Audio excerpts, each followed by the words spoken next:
The Legend of Zelda series has reached unspeakable heights in its lifetime, from its tight top-down adventures to its groundbreaking evolution into 3D with Ocarina of Time, to redefining what open-world gaming can be with Breath of the Wild, and then pushing those ideas to its limits with Tears of the Kingdom. There has rarely been a Zelda game that can be classed as bad. But when it comes to choosing your favourite one, all the rules go out the window. People come from all avenues of life, start their journey from different games, and have different tastes as to what makes their favourite game special to them. Now in my case, it's been well documented on this channel that The Legend of Zelda Twilight Princess is my least favourite Zelda game, but with little reasoning behind it. I've always known it to be the case, but I also haven't played the game in over 8 years. So it would be a little bit unfair to list my reasonings without braving the world of Hyrule once again with a fresh perspective. So that's exactly what I did. What started as an April Fool's joke turned into a 5-month process of playing through the entire game of Twilight Princess HD and documenting my entire journey here on YouTube. And now that I've just wrapped up my adventure, I'm at a point where I can clearly state, without doubt, that Twilight Princess is my least favourite Zelda game. Hold on! But most importantly, I can explain why. Now before you all grab your torches and pitchforks, I would like to state that I didn't hate the game entirely. There were some aspects of the game that I genuinely loved, and gave me a newfound respect for it after looking at it with fresh eyes. So let me start by listing off all the good things. There were some great parts of the game which truly define what a Zelda experience should be, and I want to give those points praise. I really enjoyed Twilight Princess's overall story and characters. Sure, it's not perfect, but this one gets pretty close. I love the growth and redemption arc of Midna as your side character, starting as a sassy and ungrateful football-shaped lump that I literally wanted to punt off the screen because she was so rude, to her journey of seeing Zelda's selfless sacrifice to save her life and eventually showing actual care and understanding for the people around her. I like how at the start of the game she doesn't even bother to use your name, but at the end she takes the time to address you like a human and even sheds a tear of affection. There's a real sense of evolving friendship, potentially even love. And also, just a side note, I'm not going to bother to read the manga. If a video game needs to lean on a fully fledged manga series to properly tell its story lore, then that's a step too far that I'm not willing to take. Someone needed to say it. Ordon Village seems like a quiet, boring place to live. And it is. But it's the characters in that place who make it lovable. Forehead Baby, the rest of those annoying twerps, Dad, the mayor, the horse. All of them have small but memorable roles to play that are integral to driving Link's adventure forward. I loved Hyrule's bustling town square and characters in Telma's bar that genuinely wanted to see change in the world. We haven't really seen a busy town of Hyrule since Twilight Princess, and I would love to see it again in the future. Not you, Oka. Brother, You are generally the worst, and I thought your inclusion made little to no sense, and I'm glad that we will never see you again in a Zelda game. Excuse me. I need your help. You need to kill me. Also, scrapping Tingle for this abomination is a hate crime. Anyway, I thought Zant was a really great bad guy. Personally, I would have loved to see more of his insanity. Ganondorf is also mysterious but demands your attention when on screen, and the final battle mostly shapes up to be a great end to the story. I would have liked to see more of him too, as he only appears for a couple cutscenes. I would have also liked to see more of Princess Zelda herself. She definitely plays more of a backseat role compared to the relationship of Link and Midna. Remember, these are just my preferences though. The story is great regardless of my thoughts. Whilst the story and characters to this game are excellent, there are aspects to it that I felt is a letdown, which we'll discuss later. Overall, I feel Twilight Princess has the most consistently good dungeons in the entire Zelda franchise. Bar 1. Arbiter's Grounds may be my favourite dungeon in the entire series, up there with the Ancient Cistern in Skyward Sword. During my playthrough, I was genuinely excited to start a dungeon because I knew that's where the game absolutely shone. One aspect of the game that I particularly enjoyed was that I did not see a recurring boss fight once. Every part of the journey had a different boss to combat with a different solution to defeating it. The items given in the game show a broad range of uses for fighting and puzzle solving, and there were only a couple times in the game where their uses felt gimmicky instead of naturally progressive. I will mention that the range of items often made others feel redundant, and there was minimal use for a fair few items outside of the dungeons, but their showcasing in the respective areas was very well done. Twilight Princess's combat is the best in the series before the revolution of Breath of the Wild. There's a nice weight to swinging your sword, and once you've unlocked all the special skills, the game really gives you a fresh approach to taking on your enemies as opposed to the usual hack and slash romp we've been used to. My personal favourite skill is the Mortal Draw, a move that does massive damage if you're prepared to walk head on into enemies without having your sword and shield ready. As I was playing Twilight Princess HD, I greatly appreciated the motion controls. As a seasoned Splatoon player, properly implemented motion control aiming is a godsend.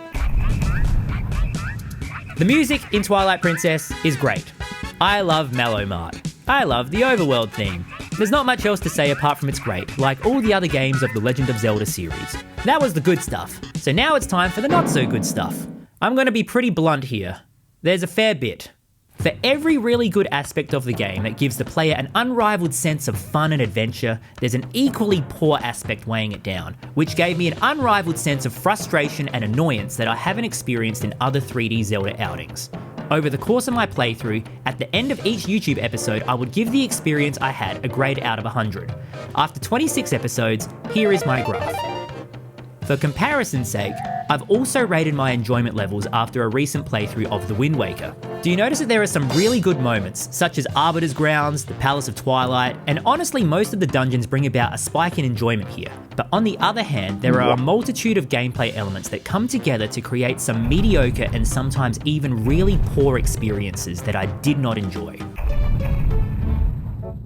First impressions are important. That's why on my second date with my now wife, I showed her my amiibo collection.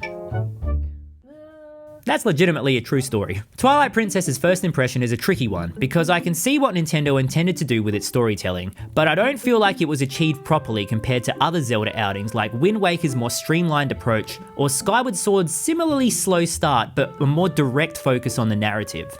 The opening act of Twilight Princess is meant to be slow-paced. You're a simple village boy living a simple life in a quiet neck of the woods. This contrast of a quaint town mixed with the impending doom of evil forces barging in, clobbering you over the head and stealing your friends is a good thing. What I don't like about the opening act are the gameplay elements at play to give you the sense of a slow start. If I were to sum it up in one word, unnecessary. Here's the first 30 minutes of the opening act. You have a dialogue cutscene where characters and your horse are introduced, add in the foreshadowing of the emotions of Twilight, and there's no issues there. Next, the game gets you to do a goat wrangling minigame. Not exactly what I had in mind, but sure. For gameplay's sake, I guess it helps you gather the basics of moving your horse and the skill of rounding up cattle that will never be used in the game outside of Ordon Village. I'll give it a pass, for now. The next day rolls around and the children beg you to get a slingshot for them to play with. This is done by bumbling around the village to collect 30 rupees, but no, you can't buy the slingshot straight away. The shop owner is sad because her cat hasn't come home. You must now go through the menial fetch quest of calling the hawk to shoot at the monkey, to catch the cradle, to give to the lady, to give you the fishing rod, to catch the fish, to give to the cat so the cat goes home, so the shop owner isn't so depressed that she finds the strength in her soul to sell you the slingshot. Unnecessary. I'm not done though. After a slingshot tutorial and our playtime rounding to about 20 minutes of play, you're finally given a wooden sword. After another quick tutorial, a monkey comes and the kids chase after it into the woods. Following after them to save them from the inevitable bad guys, you finally feel a sense that the story has woken up and is ready to finally begin. After taking care of business and saving the kids, the next day rolls around, where the game immediately chucks you into another goat wrangling minigame all over again. Why? Is this the best you could do? Surely there's a better way to introduce the player to the lovable characters of Ordon Village without you having to play Farm Simulator and fetch quest errands. You might hear me say this a fair bit in this video. Twilight Princess has an excellent story. However, the telling of that story is often marred by really mediocre gameplay. Which brings me to... For a game where one of the main draw cards is the ability to transform into a wolf, I did not enjoy playing as Wolf Link.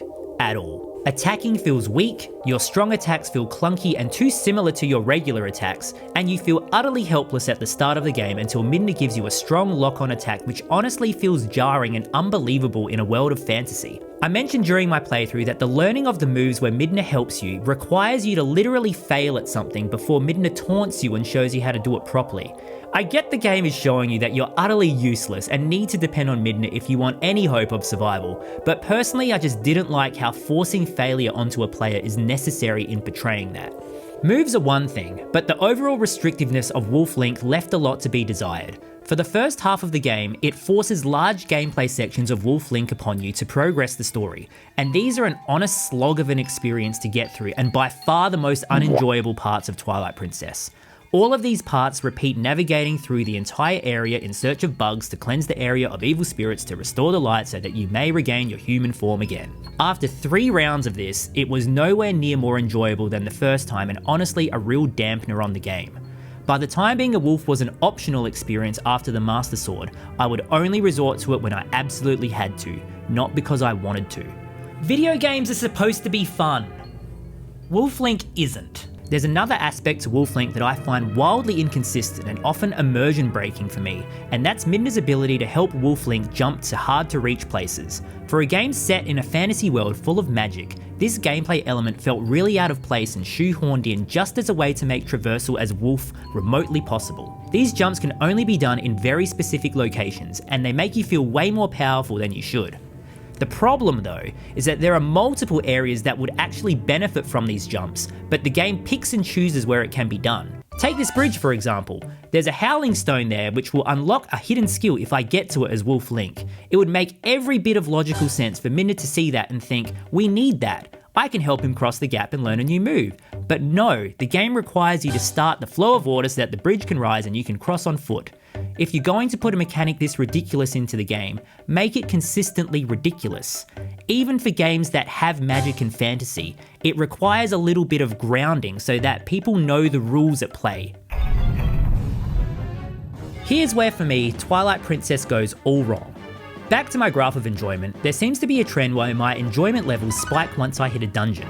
And that's because yes, the dungeons are fantastic, except one, but also because a majority of the overworld adventure is an unrewarding slog. The first half of the game forces the Wolf Link components on the player, which, as previously mentioned, are not fun. The map of Hyrule is big purely for the sake of being big, with what feels like little to no reasoning behind it. You'll find large empty plains with the occasional cave or secret to uncover, but for the most part traversal across Hyrule is long and arduous. Quite often I was wanting to warp to various locations because there was next to no benefit of traversing on foot or horse. Which brings me to the warping mechanic. For the first half of the game before obtaining the Master Sword, you cannot warp as regular Link. It's only available when you are shoehorned into the areas as Wolf Link. This kind of restrictive game design essentially forces you to explore the map and take advantage of using your horse, but when other elements are added, it creates even bigger issues entirely. Twilight Princess differentiates from previous titles by emphasizing more to do, more story to consume, more dungeons to traverse, and more things to collect. It's the living embodiment of the ethos, bigger is better. We have bugs, we have pose, we have hidden skills, 5 pieces of heart instead of 4 for a heart container. On its own, yes, more things to do and collect should be fun to uncover, but the way the game handles exploration, particularly in this first half, is downright infuriating and can often trip itself over when guiding the player to its next location in an overly expansive world. When visiting new locations and uncovering the map, Hyrule is often blocked off by gates. This helps zero the player in on the objective and not get lost in the world by going the wrong way. That's fine, but it also blocks the player off from previously accessed areas coming from the opposite way. This may seem like such a minuscule issue, but for a seasoned Zelda player like me, this type of design choice when mixed with all the other warping restrictions completely soured my experience. Here's what happened. My problem started when I was in Kakariko Village finding bugs to dispel the Twilight as Wolf Link, not particularly enjoying myself. In my rush to find all the bugs, I missed the Howling Stone to unlock a hidden skill. By the time I turned back into a human, it was too late. I couldn't turn back into a wolf, so I couldn't howl, and I couldn't unlock the hidden skill. So I had to continue on with the story, complete a quest in Ordon Village to get the metal boots to climb Death Mountain, then complete the entire Fire Temple, and travel all the way back over to Lanayru and be forced back into a wolf again, where the game decided to take away the Bridge of Eldon so that I couldn't go back the way I came. Great! Luckily for me, part of the Zora quest involved warping to Kakariko Village anyway to get a giant rock I had conveniently stumbled upon earlier so I could make a quick detour to get the Howling Stone and found that the hidden skill was waiting for me all the way back in Ordon Village, which, yes, would have been perfectly fine if I had noticed the stone in the first place, as I would have headed straight there for the Metal Boot quest. After another unfun experience of dispelling the Twilight from Lanayru and finally back in human form, I was ready to go get the hidden skill. As I mentioned earlier, obtaining hidden skills is a good time. You learn new ways to fight, it helps you on your journey, and the game actively encourages you to seek them out. It was on my map, beckoning to me. So I found the cannon to shoot me out of Lake Hylia and realised that the Bridge of Eldin was out of action for the sole purpose of shoehorning a story element later on down one particular path. But luckily for me, that one particular path looked like to be a way back to Ordon Village. I got on my horse, galloped through Lanayru, and found that the only route back was blocked off by a gate, purely put in place to prevent players from entering Lanayru the wrong way and not triggering the Bridge of Eldin collapse scene. This wasn't my purpose of travel though. I wasn't an illegal immigrant wanting to cross a border to the Promised Land. I wanted to leave Lanayru and go back to where I had already been multiple times in the game beforehand. But the game's design was forcing me to stay in an attempt to make sure I didn't enter this way. Couple that with the fact that I couldn't warp as a human as I hadn't gotten the Master Sword yet, with there being no main reasoning to that except that it's part of the story and you unlock it later. So I was legitimately stuck and frustrated, trying to fix my small mistake but endlessly being forced down a story narrative, but also being taunted with a hidden skill sitting there on my map. The only way to unlock that gate was to continue the story, complete the wagon quest, where knocking a giant King Bulbin creature off a bridge that I had already crossed magically made some keys float into my possession to unlock these gates, and I could quickly make a detour to Ordon Village after finishing the wagon quest. After over 5 hours of additional playtime from first noticing the Howling Stone, I was finally able to access the very beginning area of the game to collect a simple hidden skill. Gameplay being hindered for the sake of a good story is one thing, but there's also the opposite thought. The way a game is played shouldn't hinder its story either, and there were moments in the game that lent itself to very good, even great storytelling that was completely butchered by clunky gameplay. Again, please understand that I really loved the story of Twilight Princess. I really enjoyed it, but there were times where I simply couldn't stand how the game wanted me to play out that story with mediocre gameplay. Take the Battle of the Bridge where you're jousting a King Bulbin to save Colin. Epic scenario, epic scenes, epic story. It should have been a real high point in the game, but the way you joust was terribly confusing and on-screen prompts were more of a hindrance and not helpful. I found myself really struggling to get a single hit on the bad guy. What about the wagon quest to transport Prince Rallis to the shaman in Kakariko village? It should have been a great quest too, but the execution was incredibly frustrating with wrestling your horse to do what you want it to do, or even trying to just target the right enemy. Or even just the rolling Gorons in Eldin. I sound so stupid saying this, but I legitimately had so much trouble learning the timing of grabbing the Gorons and tossing them aside, and the on-screen prompts were not helpful in the slightest when giving information to me. The screen telling me A grab doesn't convey whether I should be tapping A at a certain time or holding A to grab onto something. Also with that, someone in my YouTube comments mentioned that at the start of the game in Ordon Village, occasionally a goat would escape its pen where you actually learn to grab and hold them, which translates over to the skill of tossing the Gorons later on. That goat escape sequence never happened during my playthrough, so I was at a disadvantage just because the game didn't give me that tutorial. Now before I continue, a lot of you may see these small issues and be very content to blame the player for these experiences and not the game itself. And to an extent, yeah, you may be right. But also I would like to point out that I'm a pretty seasoned Zelda player, clocking thousands of hours into various games on this channel. For a vast majority of Zelda experiences, mechanics often click very fast with me. I did not feel that with this game. Come on! Most of the time, scenarios felt cobbled together in a really scrappy, unpolished, and unrefined experience. Zelda players who regularly return to this game probably would never even get close to the same situations that derive the same issues I had, and that's okay. For the Howling Stone issue, if I had just noticed it to begin with, then I wouldn't have had this problem at all. However, there's a point to be made that for new players experiencing this for the first or second time like I have, these issues are something that can absolutely and probably will occur. A lot of the time it honestly felt like a sigh of relief getting to a dungeon in the game, where the game could hone itself in and refine its mechanics in a place that felt safe and expertly designed. Except one. I don't want to spend too much time on this because it's already robbed me of 2 hours of my life that I will never get back.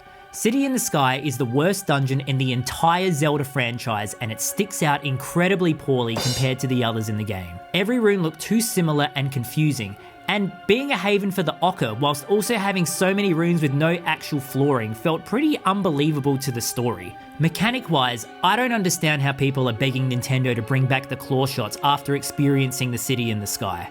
They are slow, tedious, and not fun. Over an hour of pointing, shooting, turning around, pointing, shooting, missing your target, and falling to repeat that process all over again is not enjoyable. While the dungeon itself didn't have any design flaws, the traversal through it felt incredibly unrewarding when I finally made it to the end. It felt like I had completed this dungeon purely because I was forced to progress the story and nothing more. There was no sense of victory, no sense of adventure, no sense of fun. There were small sections where you could target lock and have a quick claw shot thrill of zooming from target to target, but they were too infrequent to save the dull experience handed to me. I also did not enjoy the dragon fight.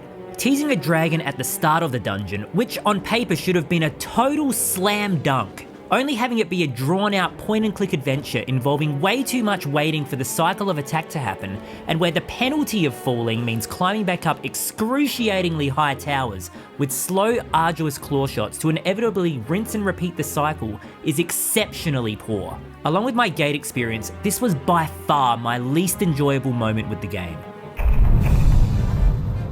Straight up, Wind Waker's cave boss rush was way better. Withholding fairy fountains from the game and placing their unlockables in a bottomless pit where you must obtain every item in the game first to fully complete it is cruel. Often these item requirements were needed solely to access just a blocked door and nothing more, so that requirement felt really disingenuous and unnecessary. Again, if you're a first-time player going in blind, how are you supposed to know that you can't fully complete this area until the very end of the game without going in, getting to a door you can't access, and finding out the hard way? This kind of game design is punishing, demoralizing, and unrewarding for no reason. For those who watch my playthrough, this part of the game felt so pointless and unnecessary that it was one of the first times in the history of my channel where a part of my full playthrough was completely omitted and did not make it to releasing on YouTube. I found the final boss to be fine. Personally, I really didn't enjoy the first phase of the final boss. I've played Ocarina of Time and Wind Waker and have experienced the back and forth ping pong battle on both occasions. The Puppet Zelda fight with the exact same structure felt also unnecessary. I would have liked to see something different. I was indifferent to the Wild Beast Ganon fight. There was nothing really inherently wrong with it except that it was time consuming and felt a bit slow. Clunky horse mechanics aside, riding through Hyrule Field with Zelda shooting her light arrows at Ganondorf was a great spectacle. Another moment where playing out the story should have been epic, but it was let down by clunky mechanics again. But of course, the final phase where you fight one-on-one with Ganondorf was great. I felt the pressure of the drums beating and him running with his sword where you can chance him and throw him aside to the attack. I just wish it was a bit harder. I was only hit once at the very beginning of the fight, and it's probably because I'm so good at the game, am I right? So there you have it. There's my recap of my Twilight Princess playthrough and why after all this time, it's still my least favourite Zelda game to play.